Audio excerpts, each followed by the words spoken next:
you all so much for joining us and coming together as community tonight. This is a really special and incredible moment, and I'm just always so honored. Thank you. I'm always so honored to share space with people who are willing to take time and who are able to take time, that choose to spend it with us in community, in movement, to change our future, to work to change our future is a true honor. So I just want to thank you all so much.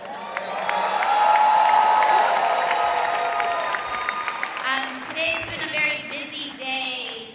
We were in Los Angeles earlier today and held a rally with 14,000 people out in Venice Beach. And we sat with organizers that are working to establish housing as a human right.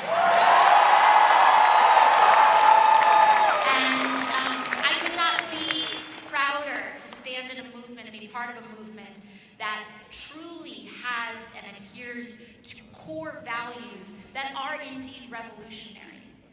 Because what we are seeking to do with this campaign is so much bigger and broader than an election. And what we were saying earlier today is that this whole fight and this whole campaign is for us to get to the starting line. It's for us to begin the work of changing this country. Because what we are experiencing right now, I think there's a lot of different analyses, especially in this primary. But here's the one fundamental difference, I think. One very key, crucial question is that, are we here to bring things back to the way they were? Or are we here to transform our future fundamentally? And that is a core and important question. Because I don't know about you, but I don't want to go back to a time when billionaires purchased our elections over and over again. I don't want to go back to students racking up student loan debt year after year. I don't want to go back to our health insurance and our premiums and our co-pays skyrocketing year after year. I don't want to go back to our rents going up. I don't want to go back to that time, because that is what got us here. That is what got us here. So this movement is about root causes. And this movement is about root solutions. And that is what, at its core, we are fighting for. Systems change in the United States of America.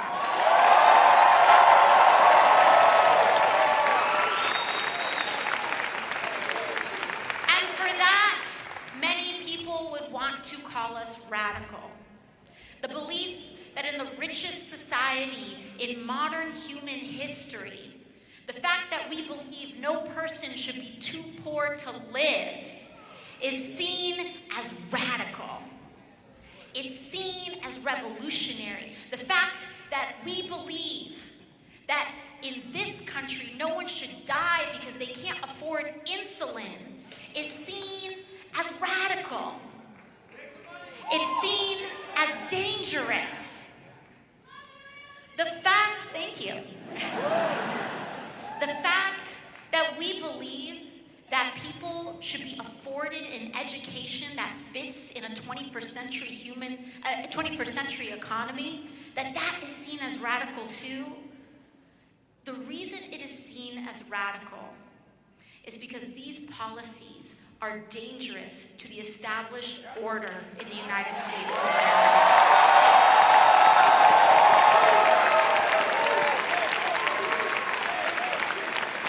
Dangerous because it will lose an election. Let me make that crystal clear. Let's make it crystal clear, not wine cave crystal. Let's make it crystal clear. Crystal clear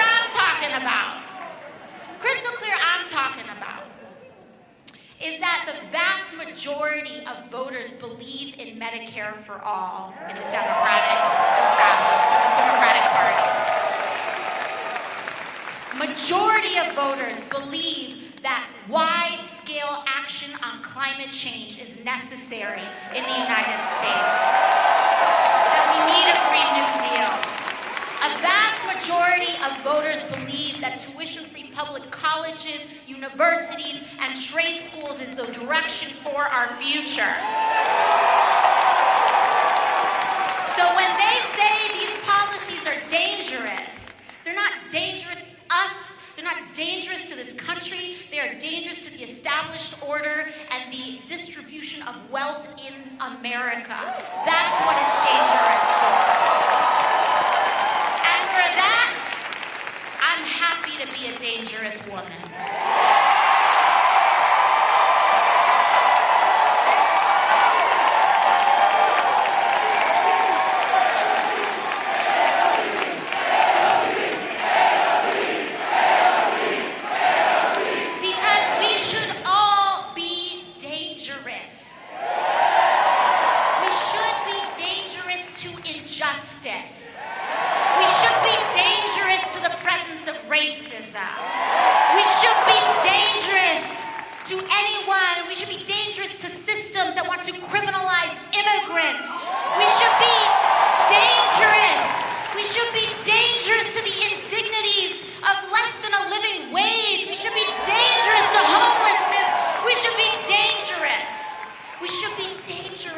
To a system that treats us less than we deserve. Let's make this space a place of radical honesty. Raise your hand if you've ever dealt with student loan debt in your life. Keep it raised. Raise your hand if you've ever dealt with medical debt in your life. Raise your hand if keep your hands raised. Raise your hand or keep your hands raised if you know anyone that had to take out a payday loan in their life. If they know a child with student lunch debt. Who puts a child in debt? That is immoral. This right here, if you raised your hand, that's what the 99% looks like in America.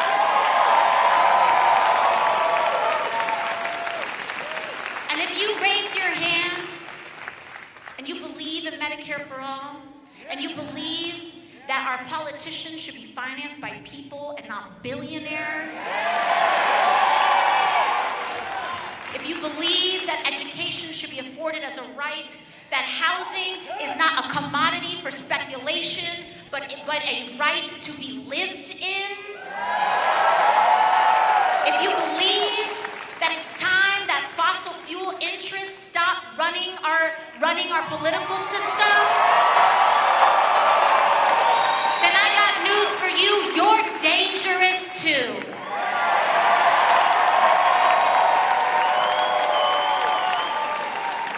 But the one thing that I've learned in politics in my brief year here, because it's hard to believe, but last February I was slinging margaritas in downtown Manhattan. And for that, a lot of people want to say that I don't know what I'm talking about. And for that, and it's okay, it's all right, I'm used to it. And for that, people want to say that I lack leadership, that I lack experience, that I lack context. But we all know that the people who are experts at these systems are the people who have been directly impacted by them. Nobody, and so I can tell you, nobody knows more, for example, about our health insurance system than someone who has had to navigate these premiums, than a person who has been uninsured.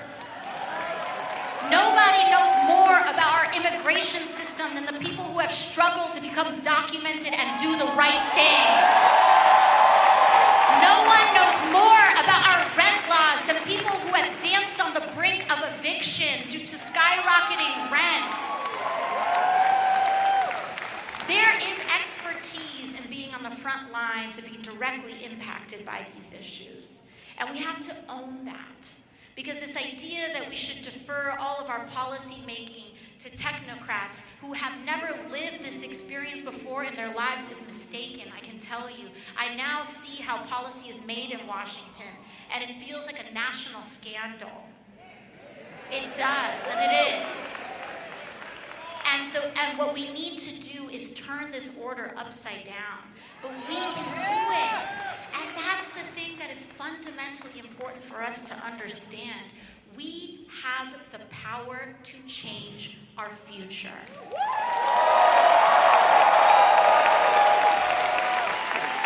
We can shift our perspectives. And it takes all of us putting the work in. But what I can tell you is that that starting line is a Bernie Sanders presidency.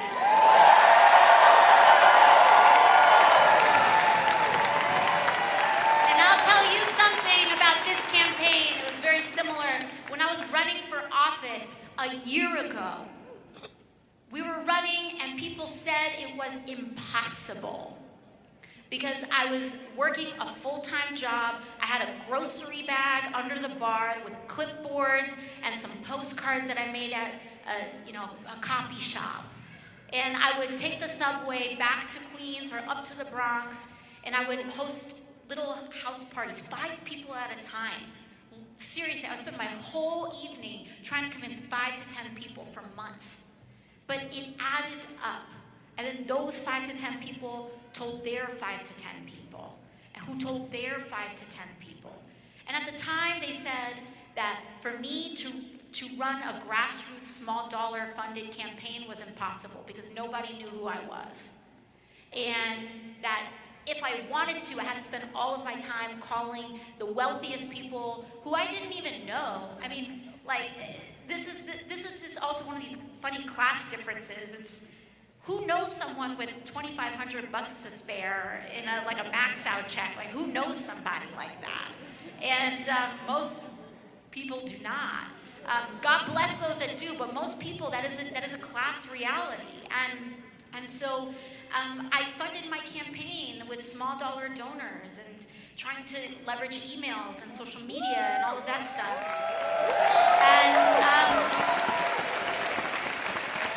But I was running against one of the most powerful people in the Democratic Party, the 4th most powerful person. I had $3 million spent against me. I was outspent 10 to 1. And we won anyway.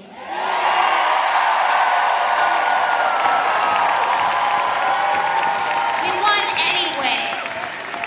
Because we stuck to our values, because we understood the needs, because we stayed on the ground, because we knocked on doors, because we created art, because we posted it up on the streets, because we did everything that we could in order to make it happen. And so when people try to tell me what is possible and not possible, you have to excuse me for dismissing it.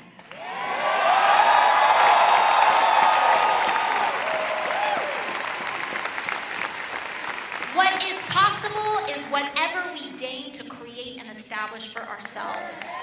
That is what is possible. Now, if we want to talk about things that are hard, that's a different story. Because I will tell you right now, it's going to be hard. It is going to be the fight of our lives and the fight for our lives to stand up to the health insurance industry in this country. It is going to be the fight for our lives to stand up to fossil fuel interests in this country. It is going to be the fight for our lives to stand up to student loan profiteers and payday lenders and big banks. But the thing is, we don't have a choice. As the climate crisis shows us almost most than almost any other issue, is that we literally will not survive this system. We have to change. Our democracy will not survive plutocracy. We have to choose one. And I don't know about you, but I'm ready to choose democracy. I'm ready to choose our country. I'm ready to choose the people, and we have to fight for it. Our country will not survive plutocracy. Our country will not survive fossil fuel, late-stage hyper-capitalist systems. Our democracy will not survive white supremacy in the White House. Our democracy will not survive any of these things. And because of that, we have to change. And we will have to decide what our priorities are going to be. And what it means is intersectional climate policy.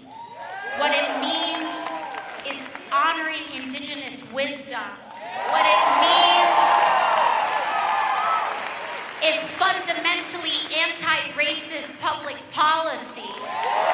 What it means is decarcerating this country. What it means is guaranteeing a living wage. What it means is a labor movement. What it means is dismantling ICE and CBP as we know it. That is what it means. And in its stead, we are going to replace it with systems of justice. In our earlier rally, we had the distinct honor of having Dr. Cornel West open up for us. And Dr. West has long had a quote that resonated for me from the time I was younger. And one of the things that he says is that justice is what love looks like in public. And I don't know about you, but I want to fight for a loving society. And it's not to be overly sentimental. It's not to be this like bleeding heart liberal type of thing that people like to say, but it's to say that a loving society is an advanced society. And a society predicated on hate, a society that allows race to divide us from our class interests, a society that allows people to die because they can't afford their insulin so that some fat cat can make profits, that's a barbaric society. I want to live in an advanced society. And establishing an advanced society means universal health care for all people. An advanced society guarantees university and trade school education to all people. It does not separate babies from their mothers and put families in cages. That's not what an advanced society does. An advanced society acknowledges the racial wealth gap in this country.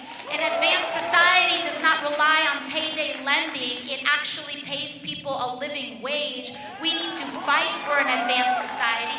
An advanced society does not value war among anything else, any other single item in our budget. An advanced society doesn't throw up its hands and say, how are we going to pay for it? An advanced society asks, how do we want to pay for it? A wealth tax, a Wall Street transaction tax, doing what we gotta do. An advanced society decides what we want and makes it happen. An advanced society decides that it wants healthcare as badly as it wants a space force. That's what an advanced society does. And that's the work that we have here in front of us today. But I need to level with you all because it's going to take work. It's going to take work. It's like what I said when I was first running. We've got people and they've got money. And the thing is that big money is very lonely. It is lonely. We've got people on our side. Because all those dollars belong to such few people. And so it's up to us to mobilize. And right here, we've got, I've heard estimates of maybe 2,000 to 3,000 people here in this gym tonight. We don't need that many many more to win the caucus in this state. We don't. If each person, if for every one person here, for every one person in this gym, 10 people show up to caucus, we're well on our way. We are well on our way. And so here's what it's going to take. Every single one of us has something to give to a movement. Every single one of us. Whether it's time, whether it's talent, whether it's one conversation with your neighbor, whether it's translating what you're talking about to your tias and your primos and your family. But we need to get everybody out to the caucuses. That is what we have to do. And so what I want everyone to think about tonight is what they're going to give to make this happen. Because we're not here to be spectators in our democracy. We're here to fight for it.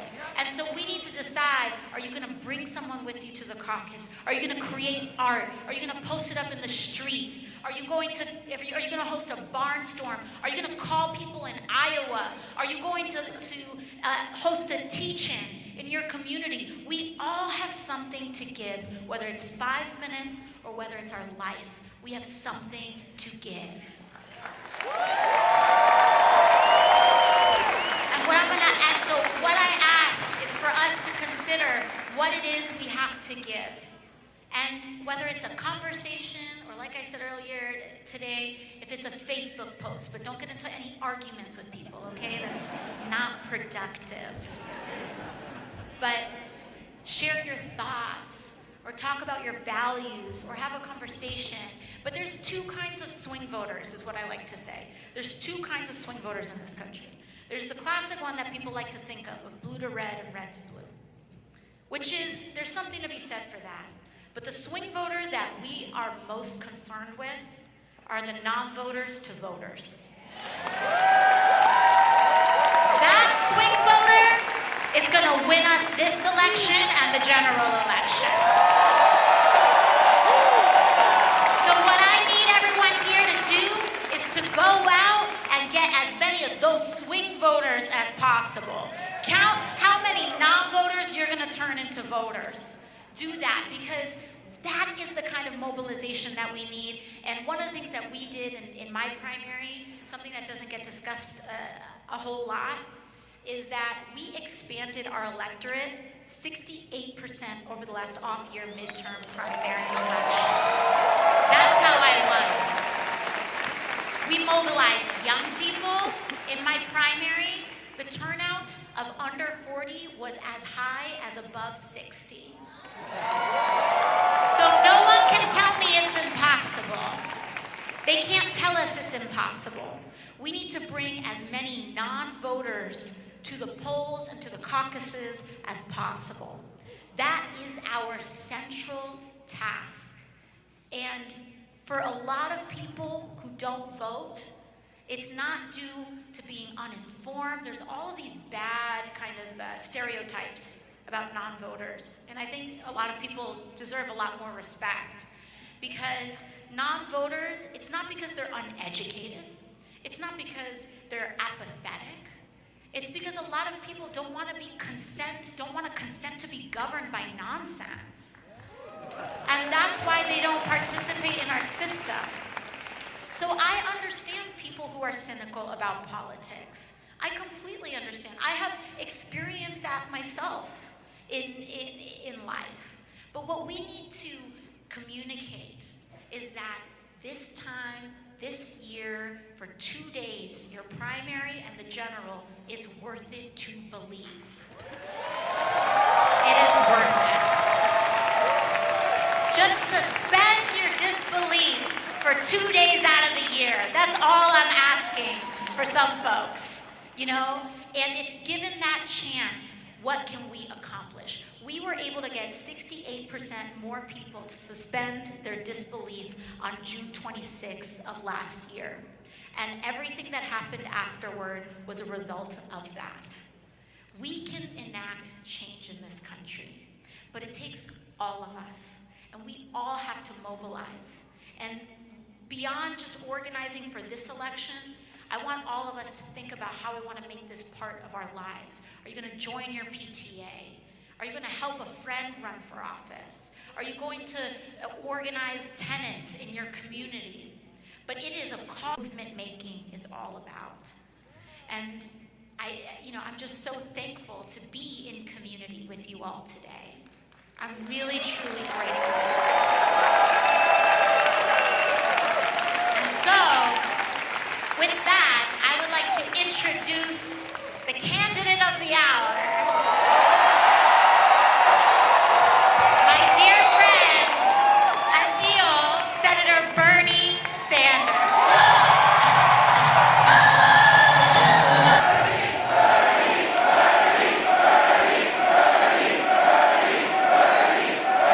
Thank you all. Las Vegas, thank you. And let me introduce you to the next First Lady of the United States of America, Jane Sanders. Good to be here, Las Vegas.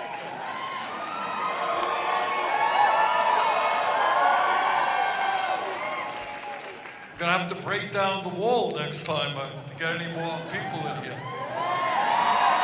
It's a great turnout, and I thank you all so much for coming out a few days before Christmas. We really do appreciate it. Let me thank DJ Cassidy. Let me thank Darla Garcia. Let me thank Kiara Haley, Sandy Redding, and Kevin Lee. And let me thank Mayor Carlin Jeline Cruz of San Juan. And you know what a great mayor she is, because Donald Trump is always attacking her. That tells you about her integrity. And unlike Trump, we know that the people of Puerto Rico are American citizens. We are not going to turn our backs on them. And let me thank Congresswoman Alexandria Ocasio-Cortez.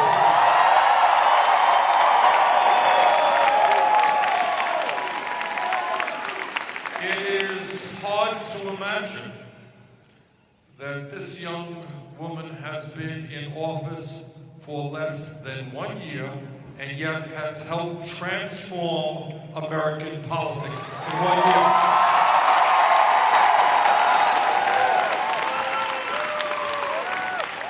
She has spoken truth to power. She has stood up for the voiceless. She has stood up and help lead the fight for a Green New Deal. She has stood up for immigrant rights. I just want to thank her for all of the great work she does in Washington and for her help on this campaign.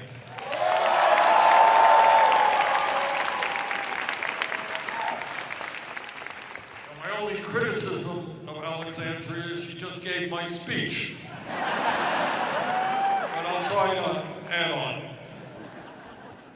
And what Alexandria was saying about people in Washington spending half their lives trying to raise money and the power of the billionaire class over our political process is absolutely correct.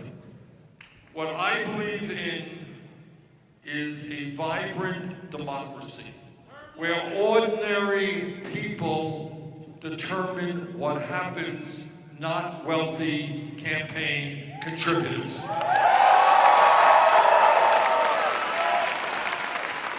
And that means we are going to overturn this disastrous Citizens United Supreme Court decision. We're going to move toward public funding of elections. We're going to end voter suppression.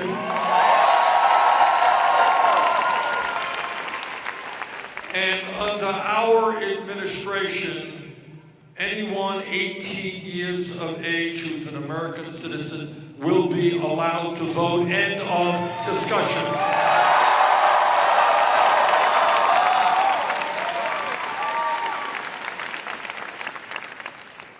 And our administration is going to deal not only with political corruption, but with economic inequality.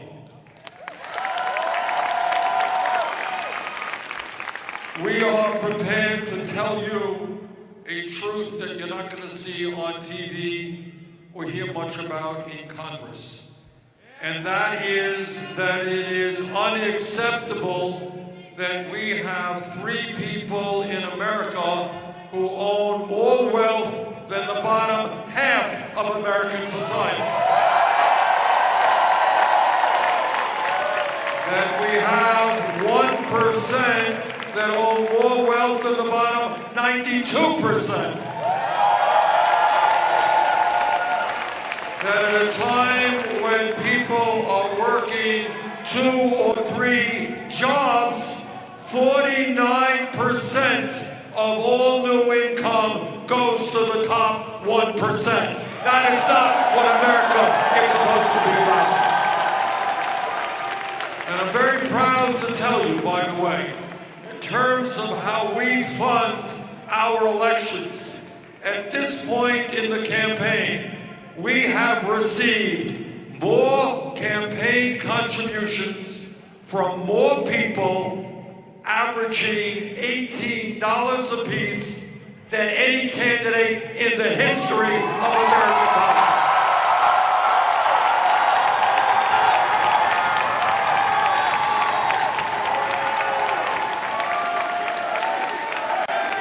We don't have a super PAC. We don't spend our lives going to rich people's living rooms to raise money. Our campaign is funded by the working people of this country, and our administration will represent the working families of this country.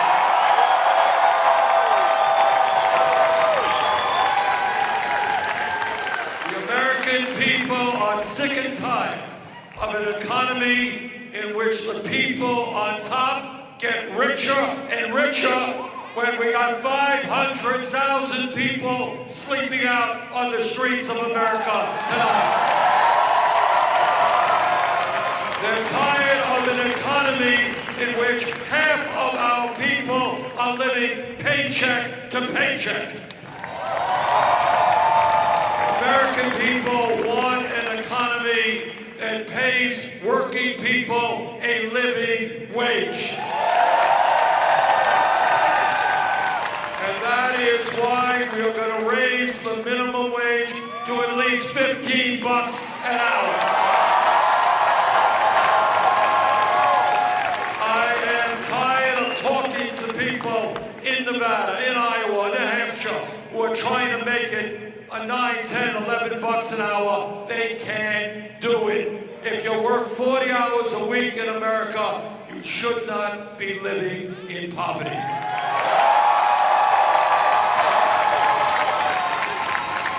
And our administration believes that instead of paying women 70 or 80 cents on the dollar compared to men, women deserve equal pay for equal work.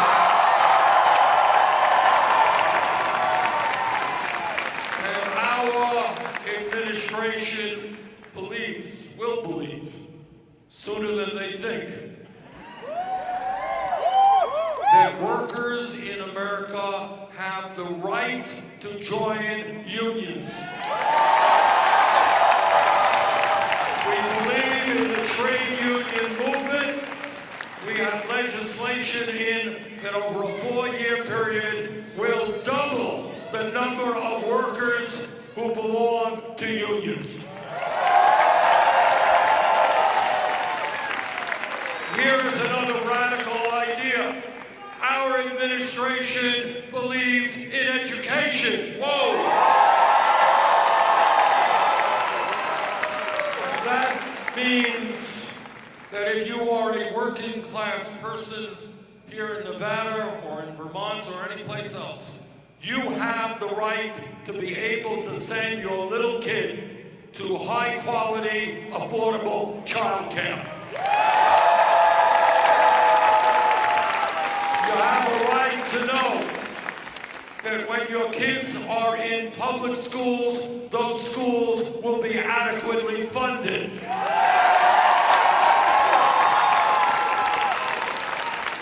That your kids' teachers will not have to work 2 or 3 jobs to support themselves.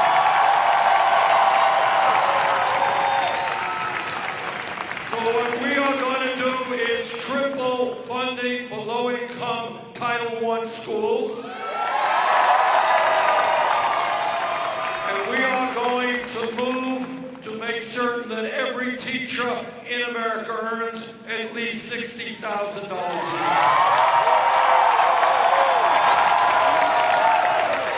And we need great teachers in America. No job more important than being a teacher, and I hope that many of the young people here will give consideration to teaching our young kids. And I'll tell you what else we believe. And I grew up in a working class family. I spent my entire youth in a rent-controlled apartment. And I believe from the bottom of my heart that if this country is going to lead the world, that every person in this country, regardless of their income, has the right to get a higher education. And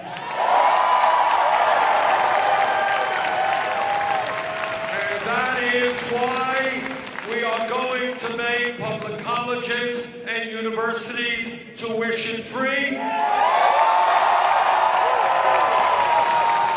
Why we are going to make trade schools tuition-free as well. When we have a government which is designed to represent working people, we think about public policy a little bit different than the current government. Trump and his friends a couple of years ago decided to give $1 trillion in tax breaks to the 1% and large corporations. Well, we have a little different approach. What we believe is that we should cancel all student debt in America.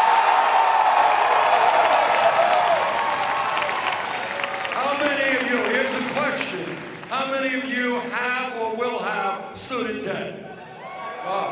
Anybody here who will not have student debt? That's the... All right. I don't think that people who do the right thing by trying to get a higher education should be punished for it. So what we are going to do, instead of giving tax breaks to Wall Street, we're going to impose a modest tax on Wall Street speculation to pay to eliminate all student debt.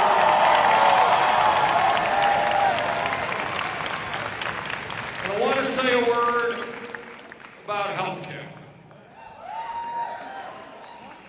And here is the bottom line.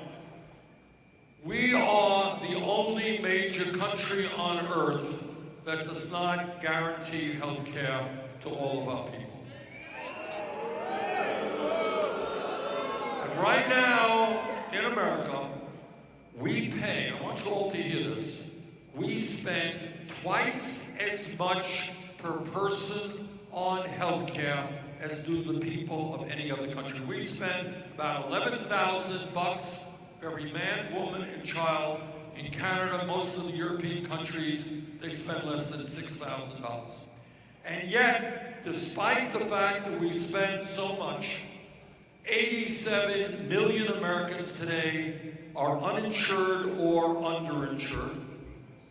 30,000 people every year die. And they die needlessly, unnecessarily, because they don't have insurance, and by the time they walk into a doctor's office, their situation is terminal. And then on top of that, we pay the highest prices by far in the world for prescription drugs. 6 months ago, I took a group of diabetics from the Midwest over into Canada.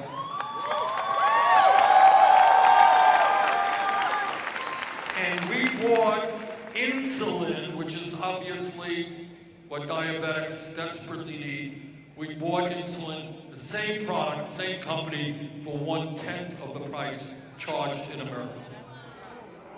So we are going to take on the corruption and the greed of the pharmaceutical industry. We are going to take on the power of the healthcare industry, which last year made $100 billion in profit. And we are going, I want you to hear this too, because this is crazy on top of crazy. Last year in America, 500,000 people went bankrupt because of medically related illnesses. Can you imagine that?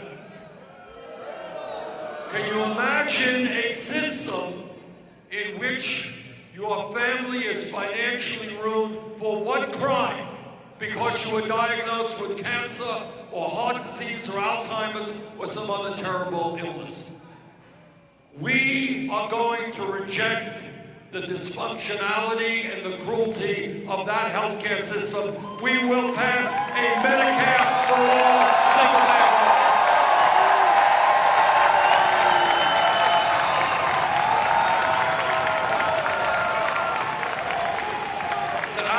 You are going to hear a lot of lies about Medicare for all, because we're taking on the drug companies and we're taking on the insurance industry. We are taking on Trump, we're taking on the Republican Party, and we are taking on the Democratic establishment.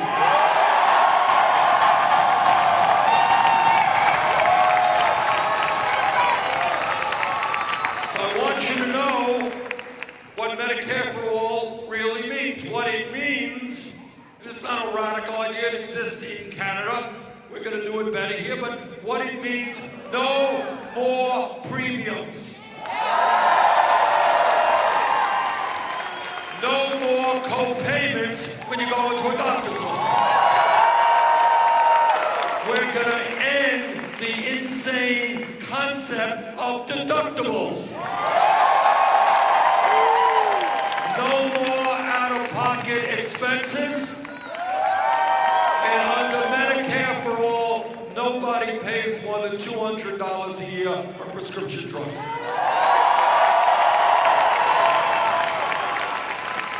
We are going to expand Medicare to cover dental care, to cover hearing aids, eyeglasses, and very importantly, home health care.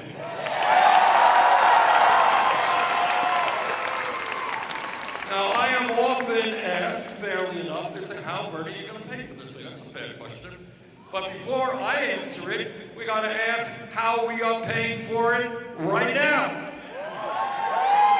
And right now, we are paying for it. If you are the average family in America, you're making about $60,000 a year. You are paying, in that average family, $12,000 a year for health care. 20% of your income. Now you're paying that through premiums, co-payments, and out-of-pocket expenses and outrageous prescription drug costs. Under our proposal, this is what we say. We say healthcare is not free, healthcare is expensive. I can't sit here and honestly tell you, hey, it's magically free. But what we do is say, you will pay 4% of your income, exempting the first $29,000. That means if you are under $29,000, it's free. But if you are at $60,000 a year, exempting the first $29,000, you pay 4% on $31,000, which is about $1,200 a year for comprehensive health.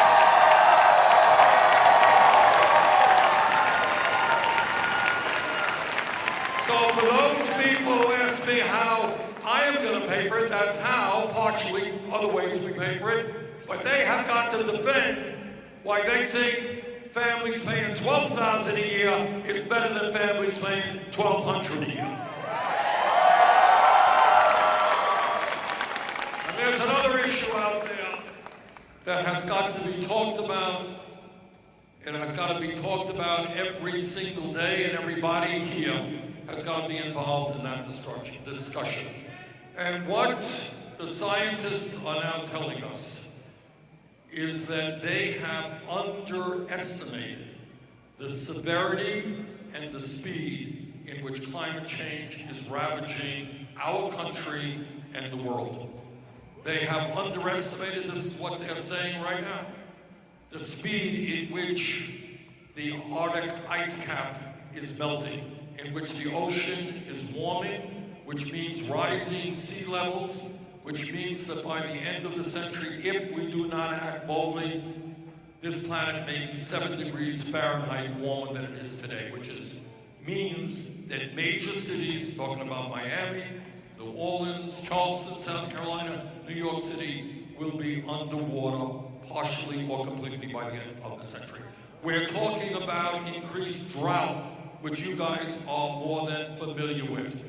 But what that means, in addition to hot days, which is difficult enough, what it also means is that the growing season for farmers will be reduced, meaning less crop production, higher food prices, and actually the quality of food deteriorating.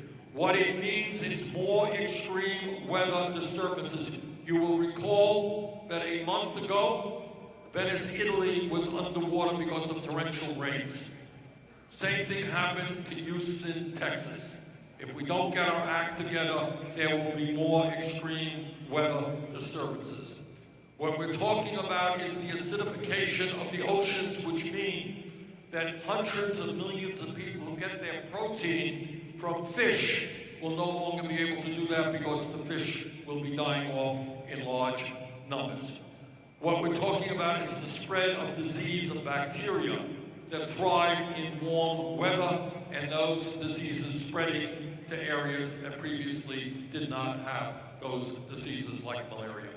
What we are talking about, according to the United Nations, is if we do not get our act together, hundreds of millions of people becoming climate refugees.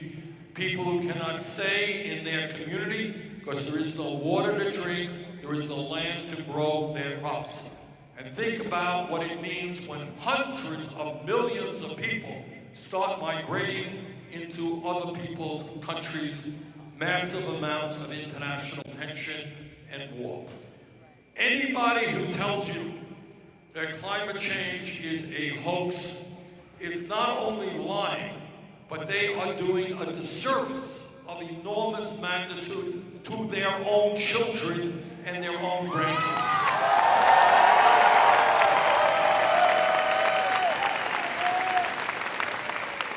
And it is an absolute outrage, something that we will deal with. When we understand that the fossil fuel industry, the oil companies, the coal companies, the gas companies, they know what their product is doing, and they have known that for decades. But they have lied about the impact that carbon emissions are having on the planet. Our administration will hold these people accountable for that.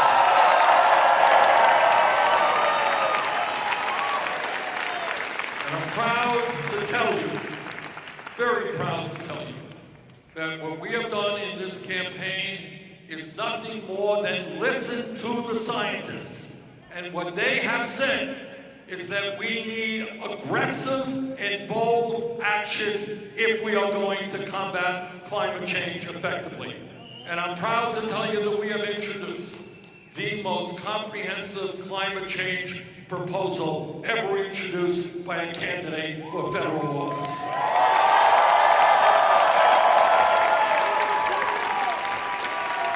Our proposal is based on the tenets of the Green New Deal.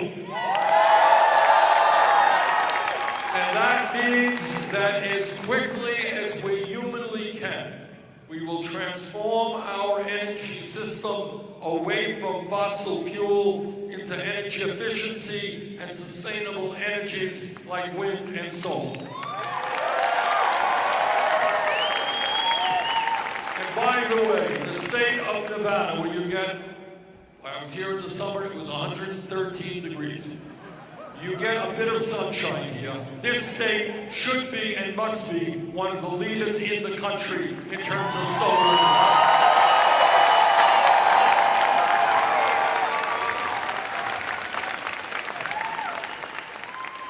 I want to touch on another issue, which is an embarrassment to me and I think to many of you.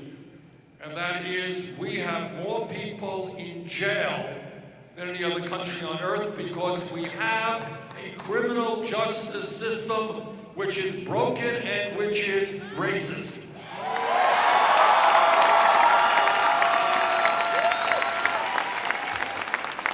So what we believe is that it is imperative that we invest in our young people in jobs and education rather than more jails and incarceration.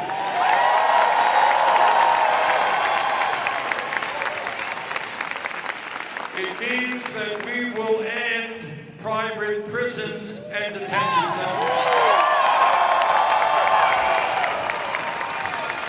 And it means that we will end the incredibly destructive war on drugs.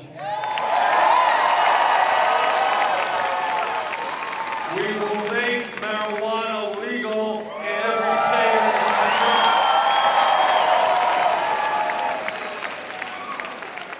We will expunge the records of those arrested for possession of marijuana. And I'll tell you what else we're going to do. This is an idea that I didn't come up with. It came from friends in the African American community and the Latino community.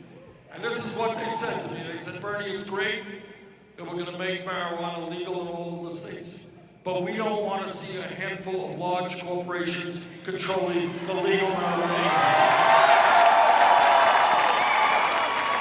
And so what we have proposed is to help small businesses in the African American and Latino and Native American community gain some profit from the legalization of marijuana.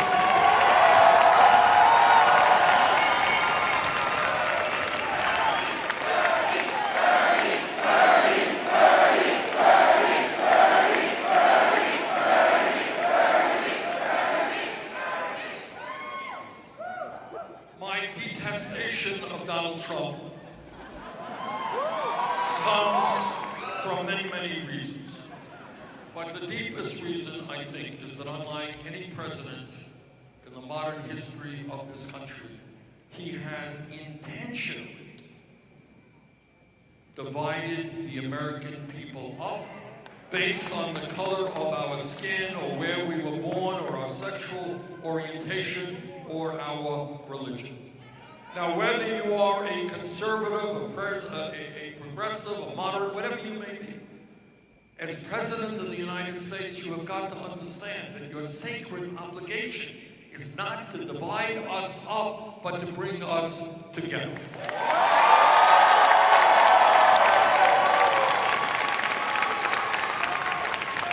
And one way that Trump has created that condition is to demonize the undocumented people in this country. Together, we will end that demonization.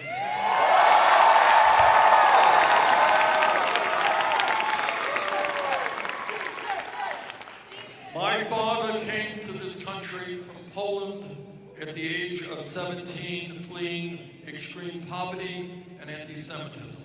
He came here, couldn't speak a word of English, but became the proudest American you ever saw. We are proud of the history of this country, where people from all over the world, we have probably in this room right now people from dozens and dozens of different countries coming to America. This is what makes us strong.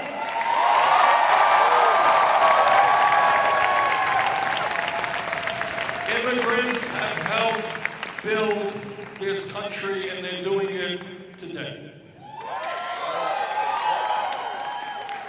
So not only do we end the immunization of immigrants on day one through executive order, we will undo all of the racist executive orders of Donald Trump.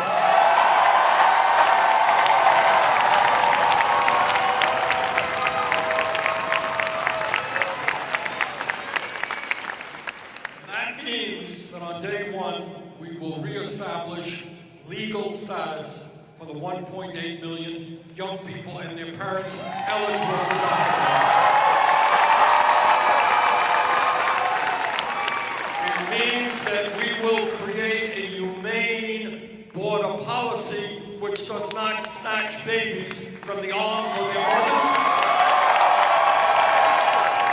does not put children in cages. That is not what America does. And we will pass bipartisan legislation that provides comprehensive immigration reform for all the undocumented and a path towards citizenship.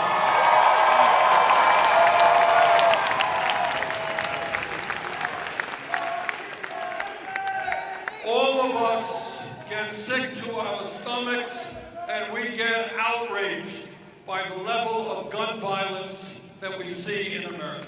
And I don't have to tell you, if there's any city in America that has experienced that horror, we are in that city tonight. So I don't have to explain that to any of you. And my promise to you tonight is that it will be the American people who determine our gun policy, not the NRA.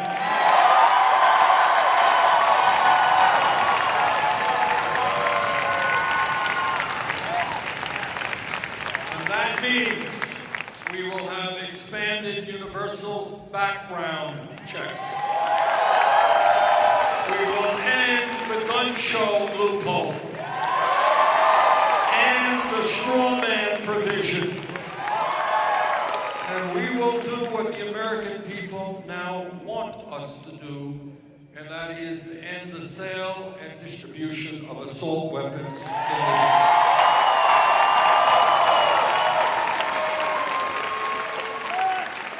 Now, as a United States Senator, I hear a lot of speeches from my colleagues who are on the floor of the Senate. And very often, I hear from conservative colleagues who get up there and they say, we're conservatives and we believe in small government. We believe in getting the government off the backs of the American people. Well, I say to those conservative hypocrites, if you believe in getting the government off the backs of the American people, understand that it is women, not politicians, who should control their own bodies.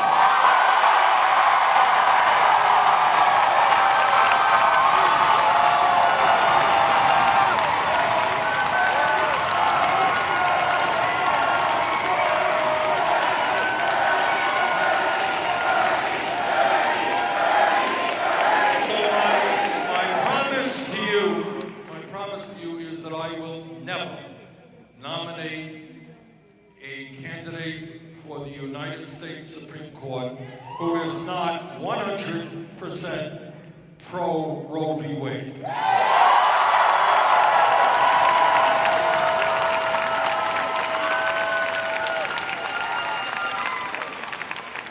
Now, Alexandria, a few minutes ago, made the point, and I want to make it again. At the end of the day, we are in a pivotal moment in American and world history. The future of the planet rests in a very significant way on this election. Democracy rests, future of democracy rests on this election. Now, what Trump and his friends want to see is millions of people not voting. That's what they want. They want to tell you, and they will in many ways, vote is irrelevant. Why do you want to get involved in the political process? They will. That's what they will do. You may have read just in the last week that in the states of Wisconsin and Georgia, hundreds of thousands of people, working people, people of color, were taken off the voting rolls. Their names are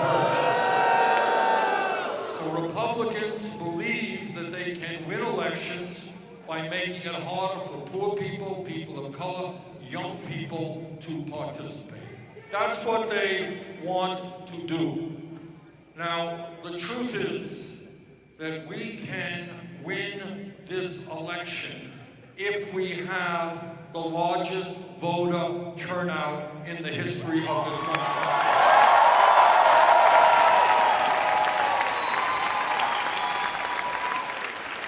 And we can win the caucuses here in Nevada if we have the largest voter turnout. We are strong in Iowa. We are strong in New Hampshire. We can win here in Nevada. I believe we're going to win in California, do very well in South Carolina.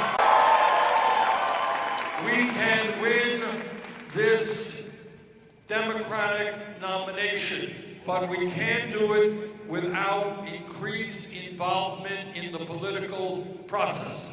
And what Alexandria said a few minutes ago is absolutely correct.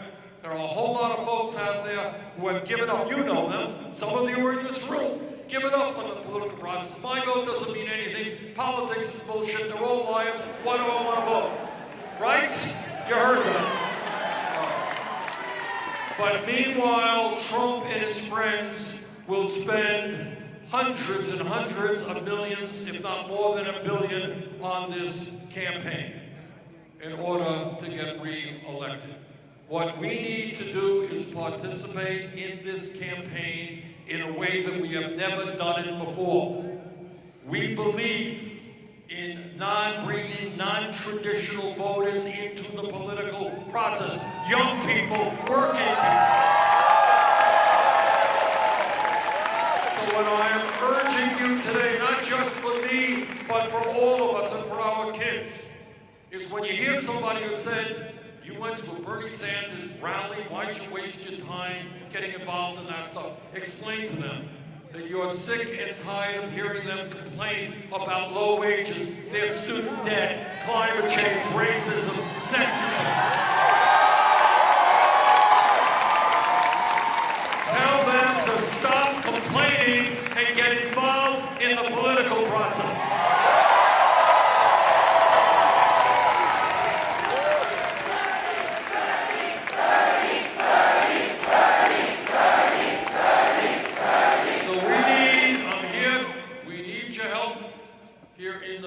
Quite confident that with your help we can win and win big. But I will tell you this, on caucus night, turn on the TV early, and if the moderator tells you there's a large voter turnout, we win.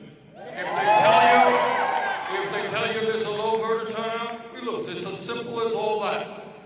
So our job and what the political revolution is about is revitalizing American democracy, bringing millions of people into the political process to fight for justice. To fight for economic justice, social justice, racial justice, environmental justice. So we're in this together. I got my role to play. All of you have your role to play. So tonight I'm urging you, reach out to your friends, your co-workers, your family.